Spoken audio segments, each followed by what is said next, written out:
Welcome back to channel, welcome to another blog. তো সবাইকে জানাই স্বাধীনতা দিবসের অনেক অনেক শুভেচ্ছা, অনেক অনেক ভালোবাসা। আজকে সবাই জানো স্বাধীনতা দিবস, ইন্ডিপেন্ডেন্স ডে। আজকে আমাদের দেশ স্বাধীন হয়েছিল, একটা গর্বের দিন, একটা আনন্দের দিন। ঠিক আছে, তো এখন আমি যাচ্ছি আর কি আমাদের স্কুলে, বাড়ির সামনে একটা স্কুল আছে, কেজি স্কুলে, এখানে যাবো। তারপরে একটু ঘুরে ফিরে দেখবো, এখানে অনুষ্ঠান হচ্ছে শুনলাম। আর আমাদের হচ্ছে বাড়ির সামনেই বিএসএফ ক্যাম্প, তো এখান থেকে মানে বিএসএফরা এসছে, একটু অনুষ্ঠান টাইপের হবে ছোটোখাটো করে, তো এখানে যাবো। আর এই যে পেছন দিকটা হচ্ছে, এটা হচ্ছে রাস্তা। ঠিক আছে, এখান থেকে মানে একটি ছোটো একটা মাঠ আছে, এই মাঠ দিয়ে যেতে হয়।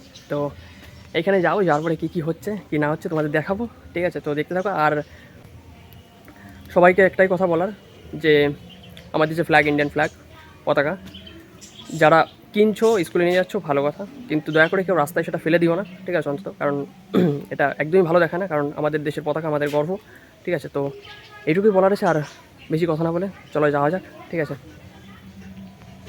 তো গাইজ আমি চলে আসি স্কুলের সামনে। তো এটা দেখতে হচ্ছে, এটা স্কুলের গেট। আমাদের স্কুলের নাম মা শারদা বিদ্যা মন্দির, মানে কেজি স্কুল, যেখানে ছোটোবেলা আমরা পড়াশোনা করেছি। তো এইখানে আমি গেট দিয়ে ঢুকতে আসার সঙ্গে সঙ্গে আমার সামনে প্রথমেই পড়ে একজন ইন্ডিয়ান আর্মি। ঠিক আছে, কারণ তাদেরকে ইনভাইট করা হয়েছিল এখানে আসার জন্য। আর এখানে মানে অনেকেই এসছে। ঠিক আছে, বিএসএফ আর্মি অনেকেই এসছে, তো তাদেরকে ইনভিটেশন দেওয়া হয়েছিল, তো তারা এসছে এখানে। ও সত্যি কথা অনেক আনন্দ হচ্ছিল তাদেরকে দেখে, কারণ এই সুন্দর একটা দিনে মানে সত্যি কথাটা কল্পনার বাইরে ছিল যে দেখতে পাবো। আর আমি এটা জানতাম না, পরে জানতে পেরেছি আসছে স্যাররা। তো এখানে অনেক অনেক বাচ্চারা ছিল যারা আর কি আমাদের ইন্ডিয়ান আর্মি ড্রেস পরে, মানে ছোটো ছোটো বাচ্চারা ইন্ডিয়ান আর্মি ড্রেস পরেছিল। তাদেরকে সত্যিই শুনতে মানে খুবই কিউট লাগছিলো এক কথায়।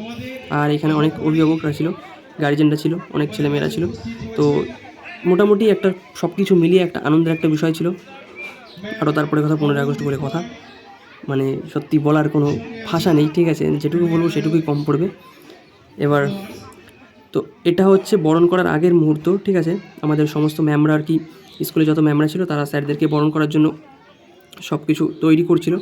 তো এদিকে দেখতে পাচ্ছ প্রচণ্ড লোক ছিল। ঠিক আছে, আর সত্যি কথা বলতে ভাই আজকে গরম পড়েছিল ভীষণ ভীষণ, মানে ধারণার বাইরে।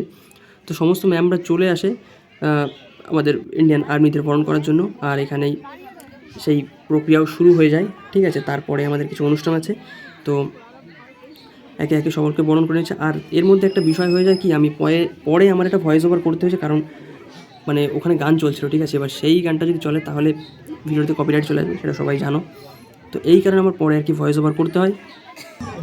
আর এইখানে হচ্ছে ভাই সেই গর্বের মুহূর্ত, সেই সময় যে পতাকা উত্তোলন হবে আমাদের ইন্ডিয়ান ফ্ল্যাগ।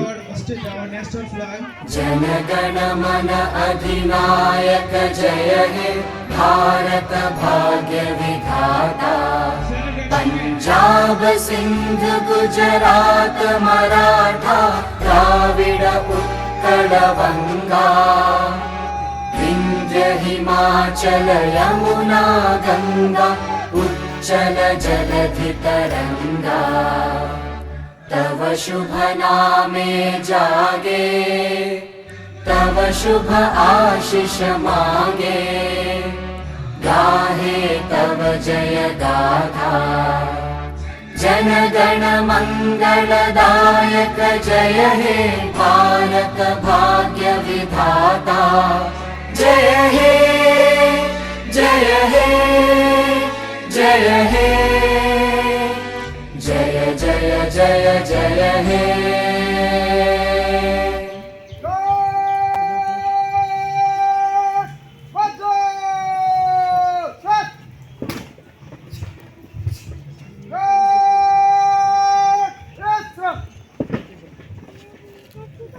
ধন্যবাদ, অনেক অনেক ধন্যবাদ। তো গাইজ এরপর হচ্ছে সেই মুহূর্ত, সেই ধামাকা মুহূর্ত, যেখানে স্যাররা এন্ট্রি নেবে, একটা ধামাকা এন্ট্রি। আর ভিডিওটা আমি এই পর্যন্ত করছি, বেশি বাড়াচ্ছি না। যদি ভিডিওটা ভালো লেগে থাকে একটা লাইক করো, আর একটা কমেন্ট করে জানিয়ে দিও কেমন হয়েছে কি না হয়েছে। আর সবাইকে ইন্ডিপেন্ডেন্স ডে অনেক অনেক শুভেচ্ছা, অনেক অনেক ভালো থেকো। তো নতুন হলে চ্যানেলটা সাবস্ক্রাইব করে দিও। ঠিক আছে।